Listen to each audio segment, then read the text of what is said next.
ఇంట్లో కొన్ని వస్తువులను తెరిచి ఉంచకూడదు, లేదంటే ఆర్థిక ఇబ్బందులు పెరుగుతాయి, అశాంతి రాజ్యమేలుతుంది, దుమ్హఖం, దరిద్రం పెరుగుతుంది. వాస్తు ప్రకారం ఈ వస్తువులను తెరిచి ఉంచకూడదు. 1. పుస్తకాలు చదివిన వెంటనే మూసివేయాలి. వేదాల ప్రకారం బుధుడితో సంబంధం ఉన్న పుస్తకాలను తెరిచి ఉంచితే తెలివితేటలు, విద్యలో ఆటంకాలు, ఆర్థిక సమస్యలు వస్తాయి. 2. ఉప్పు ఉపయోగించిన వెంటనే డబ్బాను మూసివేయాలి. చంద్రుడితో సంబంధం ఉన్న ఉప్పును తెరిచి ఉంచితే ఆర్థిక నష్టాలు, మానసిక ఒత్తిడి పెరుగుతాయి. 3. పాలు పాత్రను ఎప్పుడూ తెరిచి ఉంచకూడదు. శుక్రుడి బలాన్ని తగ్గిస్తుంది, ఆరోగ్య సమస్యలు, ఆర్థిక నష్టాలు వస్తాయి. 4. ఆహార పదార్థాలు తెరిచి ఉంచితే చెడు ప్రభావం, పురుగులు, ధూళి పడతాయి, ఆరోగ్య సమస్యలు, ఆర్థిక ఇబ్బందులు పెరుగుతాయి. 5.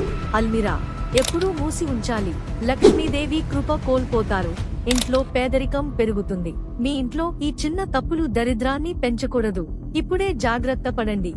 సనాతన నిధి మా ఉచిత మొబైల్ మరియు స్మార్ట్ టీవీ అప్లికేషన్ డౌన్లోడ్ చేసుకోండి. సబ్స్క్రైబ్ చేయండి, లైక్ చేయండి, షేర్ చేయండి.